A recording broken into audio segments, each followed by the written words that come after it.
యూనివర్సిటీలో executive engineering కార్యాలయంలో ACB అధికారులు సోదాలు చేశారు. ఈ క్రమంలోనే డిఈ శ్రీనివాస్ ఓ కాంట్రాక్టర్ వద్ద నుంచి 6,000 రూపాయల లంచం తీసుకుంటుండగా ఏసీబీ అధికారులు రెడ్ హ్యాండెడ్గా పట్టుకున్నారు.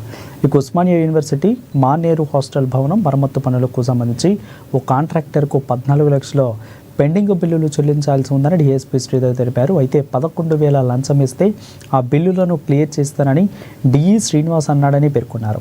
ఇకదంతా కాంట్రాక్టరు 5,000 రూపాయలు ఫోన్పే చేసినప్పటికీ మిగతా 6,000 రూపాయలు కూడా ఇవ్వాలని డిమాండ్ చేయడంతో తప్పని పరిస్థితుల్లో వారం రోజుల క్రితం ఆ కాంట్రాక్టర్ ఏసీబీ అధికారులకు ఫిర్యాదు చేశారు.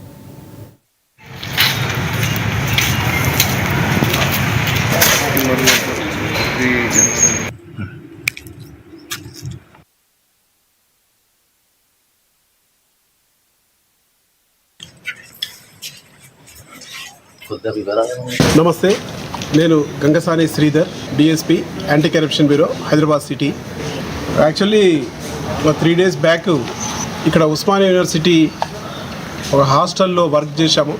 కాంట్రాక్టరు ఆ వర్క్ బిల్ ఇవ్వడానికి అమౌంట్ డిమాండ్ చేశాడు. అదే రోజు 12th నాడు ఒక 5,000 రూపాయలు ఫోన్పే ద్వారా, పైసలు లేవన్నా కూడా ఫోన్పే ద్వారా అతనికి తెలిసిన ఒక ఫోన్ నెంబర్ ఇచ్చేసి అక్కడికి ట్రాన్స్ఫర్ చేయించాడు.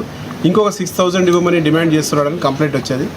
తర్వాత నిన్న అతనికి మిగతా అమౌంట్ కూడా ఇచ్చేస్తే, ఆ 6,000 తీసుకొచ్చి ఇచ్చేస్తే ఈ వర్క్ కంప్లీట్ బిల్ వచ్చేస్తుందని చెప్పేసి ఫోన్ రాగానే అతను ఈరోజు మార్నింగ్ వచ్చి మాకు మళ్ళీ ఫర్దర్ కంప్లైంట్ ఇచ్చాడు. దాని మీద కేసు రిజిస్టర్ చేశాము. ఎఫ్ఐఆర్ చేసేసి మేము మీడియేటర్స్ని తీసుకొని ఈరోజు వచ్చి ట్రాప్ చేశాము. 6,000 రూపాయలు ఇవ్వాల్సిన అమౌంట్ అతను తీసుకొచ్చేసి ఇక్కడ ఆఫీస్లో ఇచ్చాడు. ఇవ్వగానే ఇతను కుడి చేతితోటి తీసుకొని కుడి సైడ్ జేబులో పెట్టుకున్నాడు, ప్యాంట్ ప్యాకెట్లో. మేము వచ్చి పట్టుకొని అతని చేతులు కూడా కడిగిచ్చాము. రైట్ హ్యాండ్లో కెమికల్ రిజల్ట్ కూడా టెస్ట్ పాజిటివ్ రిజల్ట్స్ వచ్చాయి. ఇతన్ని అరెస్ట్ చేశాము.